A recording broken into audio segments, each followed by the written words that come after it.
The next big AI model may not go straight from a private lab to the public. The US government now wants an early look first, and the reason is not just AI safety, it is cyber defense. On June 2, 2026, the White House issued an executive order about advanced artificial intelligence, innovation, and security. The headline idea is simple. For the most powerful AI models, the government wants a voluntary way to see and test them before wider release. Most AI safety debates sound abstract. People talk about bias, misinformation, job disruption, or long-term risks. This order shifts the focus to something more immediate. What happens if a frontier model can help find software weaknesses faster than defenders can patch them? The key concern is not that a chatbot can write a paragraph. It is that a very advanced model might help someone discover vulnerabilities, chain technical steps together, or automate parts of an intrusion. In that world, a model launch starts to look like a cybersecurity event. A frontier AI model is a system near the leading edge of current capability. It is not just another app with a new interface. It is the kind of model that can reason across tasks, write and analyze code, use tools, and potentially change what attackers and defenders can do. The executive order uses the phrase covered frontier model. That does not mean every powerful model automatically qualifies. The order points toward a classified benchmarking process that would assess advanced cyber capabilities and help decide when a model crosses the threshold. A benchmark is a test, but if the test reveals exactly what cyber skills the government is worried about, publishing it could become a roadmap for attackers. That is why the order calls for a classified process, with selected results shared with developers when appropriate. The threshold is not only about model size or how impressive the demo looks. The central question is capability. Can the model help identify unknown flaws? Can it assist with exploit development? Can it operate across many steps with less human guidance? Those are cyber questions. The proposed framework would let developers voluntarily give the federal government secure access to covered frontier models for up to 30 days before they are shared more broadly with trusted partners. That early window is meant to prepare defenses before the model becomes more available. The order also talks about trusted partners. These could include government teams and selected organizations that operate important systems. Think hospitals, banks, utilities, and other critical infrastructure where a cyber incident can hurt ordinary people, not just a company balance sheet. The logic is similar to storm preparation. If a dangerous storm is coming, you do not wait until the first roof is torn off to check the emergency plan. If a model could change cyber risk, defenders want time to test tools, patch systems, and update response plans. If this kind of AI policy breakdown helps you understand what is changing behind the headlines, consider subscribing. We focus on the practical side of future technology, so you can follow the story without needing to read every government document yourself. The word voluntary matters a lot. The order says this framework should not create a mandatory government licensing, pre-clearance, or permitting system for AI models. In plain English, the government is saying this is not supposed to be an official launch approval gate. Even without a formal license, voluntary systems can become powerful. If the biggest labs participate, early government access may become the expected norm. Investors, enterprise customers, and public agencies might start asking whether a model went through the process before trusting it.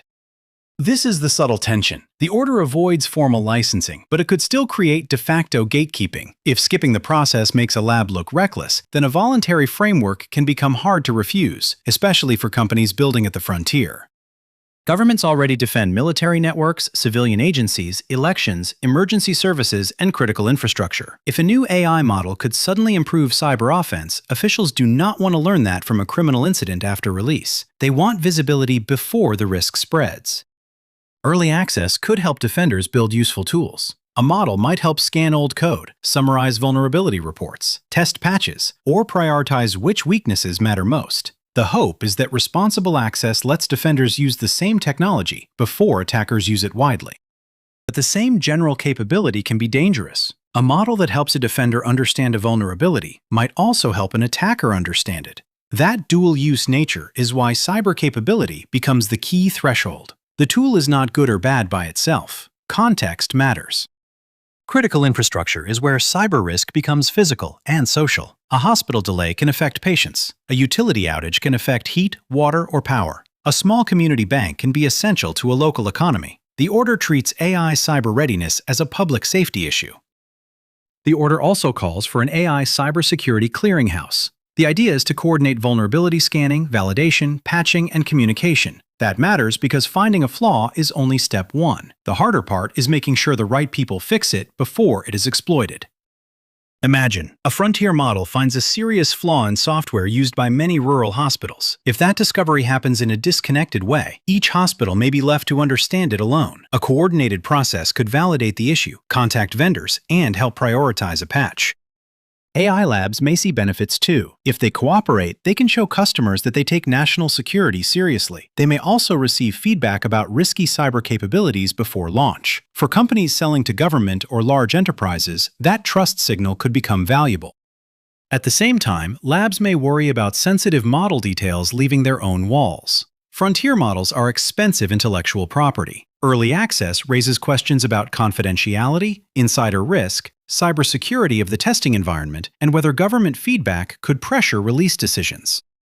The public also has a trust question. If the government tests powerful models in secret, people may ask, who watches the watchers? Classified benchmarks may be necessary for security, but too much secrecy can make it hard to know whether the process is fair, effective, or politically neutral.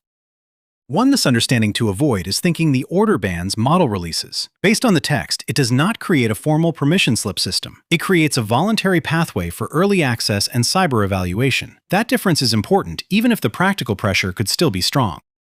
Another misunderstanding is thinking 30 days can guarantee safety. It cannot. Cybersecurity is never finished. A short review window may reveal major issues, but it cannot prove that a model will never be misused or that every vulnerable system has been patched in time. 30 days is a compromise between speed and caution. AI labs want to launch quickly because the market moves fast. Security officials want enough time to test and prepare. A month is long enough to do focused evaluation, but short enough to avoid freezing development for a whole quarter.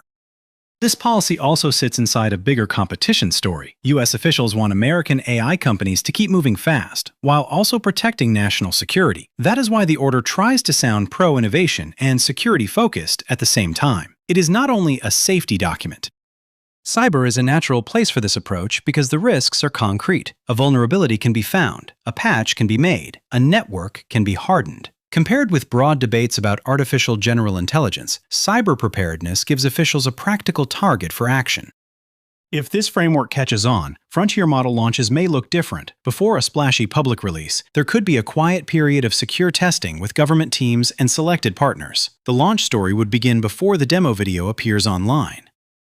A big lab may have lawyers, security teams, and government relations staff to handle this process. A smaller frontier startup may not. If early access becomes an industry expectation, compliance costs and relationship building could quietly favor the companies that already have scale. There is also an open model question. Some developers release model weights or tools more freely. If a highly capable model is widely downloadable, early access becomes more complicated. The government may want preparation time, but once open release happens, control is much harder. The first thing to watch is how the classified benchmarks are defined. We may not see the details, but we can watch for signals. Which agencies lead the process? How often are thresholds updated? Do labs receive clear guidance or only broad warnings? The second thing to watch is which labs opt in. If only a few companies participate, the framework may stay limited. If every major frontier lab joins, then voluntary early access could become the normal path for serious AI launches in the United States. The third thing to watch is whether trusted partner access expands. If critical infrastructure operators get useful tools early, the policy may be seen as practical defense. If the process feels opaque or selective, critics may argue that it gives favored groups privileged access to powerful technology. The big shift is that frontier AI launches are being treated less like ordinary product launches and more like national cybersecurity events. The government is not saying every model needs permission. It is saying the most capable models may require preparation before they reshape the cyber landscape. You should care because this could decide who gets to test powerful AI first, what counts as responsible release, and whether voluntary review becomes a hidden standard. The rules around frontier AI may be forming before most people ever see the model itself. What do you think is the right balance here? Should governments get early access to the most powerful AI models for cyber defense? Or does that create too much influence over private technology? Ask your questions in the comments and suggest the next AI policy topic we should explain.